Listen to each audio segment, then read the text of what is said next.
Guys यदि तपाईसँग पैसा छ र नेपालको पर्यटन क्षेत्रमा चाहिँ व्यवसाय गर्न चाहनुहुन्छ भने गर्ने तरिका चाहिँ यो हेर्नुहोस् है। यस्तो होइन जङ्गलको बिचमा चाहिँ तर ऐतिहासिक ठाउँ हो यो धनकुटा जिल्लामा।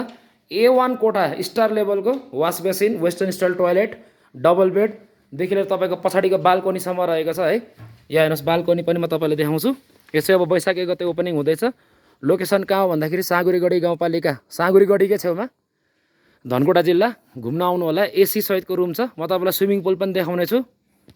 गाइज यो चाहिँ पुल हाउस रहेको छ है। यहाँ हेर्नुहोस् बगैँचा अब ओपनिङको लागि एकदम धमाधम रेडी भइरहेछ। त्यो हाम्रो काउन्टर एन्ड बार भएको। यस्तो वरिपरि रुखै रुख छ, हरियाली एकदम प्रकृतिको बासमा। यहाँ छेउछाउमा गाउँ छैन। अब तपाईँलाई पुल लिएर देखाउने छु। कोठै कोठा छ। यहाँ हेर्नुहोस् यहाँ फाउन्टेन पार्क पनि रहेको छ। यो चाहिँ स्पेसल ढुङ्गाको प्योर ढुङ्गा इको लज भनौँ। यसमा चाहिँ तपाईँको कुनै पनि प्रकारको सिमेन्ट बाहेक अरू केही प्रयोग गरेको छैन होइन। सबै इको लज पुरै। अनि अब चाइनिज दुबो लागिसकेको छ। यो चाहिँ पहिले अब कालो माटोमाथि गग्रेनी थियो होइन। अब यहाँ तपाईँलाई म स्विमिङ पुल हेराउँदैछु। इन्फिनिटी पुल यहाँ बन्दैछ। इन्फिनिटी पुल बनिसकेको छ गाइज। यहाँ अहिले छोपेर राखेको छ यसलाई।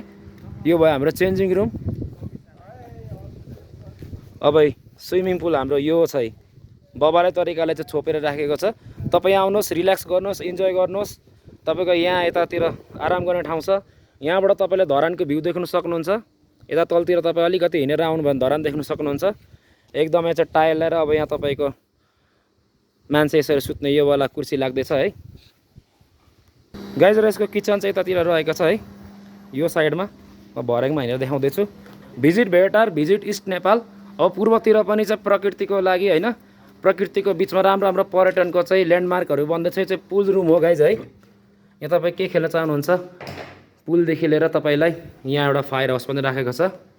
गाइज काम चाहिँ धमाधम चलेर छ। यहाँ आएपछि अर्कै आनन्द आउँछ क्या। रुम चाहिँ यहाँ पनि छ है। त्यहाँ चाहिँ रोड छ, त्यहाँबाट आउने हो। यो चाहिँ स्टाफ रुम हो। स्टाफहरूको लागि पनि उहाँले एकदम राम्रो रुम राखिदिनु भएको छ। फुलै फुल छ। लाली गुराँसको झ्याङमा चाहिँ म तपाईँलाई यहाँ आएर चाहिँ होइन म बार देखाउने छु। यो चाहिँ अब यसमा गिजर पनि रहेको छ। हट एन्ड कोल्ड सावर। यो चाहिँ हाम्रो तपाईँको धमाधमसँगले बार हाउस बन्दैछ यसरी बाँसको चित्राले। टालाटुली बाटुली कति राम्रो पुतली भन्दै बनाउँदै हुनुहुन्छ यहाँ है। यो चाहिँ तपाईँको अब यहाँ अगाडि चाहिँ यो हाम्रो लबी भयो। यहाँ चाहिँ आरामले रिल्याक्स गरेर बस्ने। यहाँ चाहिँ पार्टिसन वाल लाग्छ होइन। अब यो चाहिँ अलिक सानो खाले रुम छ। यहाँ चाहिँ छेउमा सुरुमा आउनु बित्तिकै टोयलेट बाथरुम, बिजुली कनेक्सन लाग्नु बाँकी नै छ। तारसार भइसक्यो, गद्दा सद्दा राखिसकेको छ। तपाईँ माथि सिलिङमा हेर्नुहोस् A1 तरिकाको लग्जरियस स्टाइल रहेको छ। Please visit Bhedetar घुम्नुहोस्।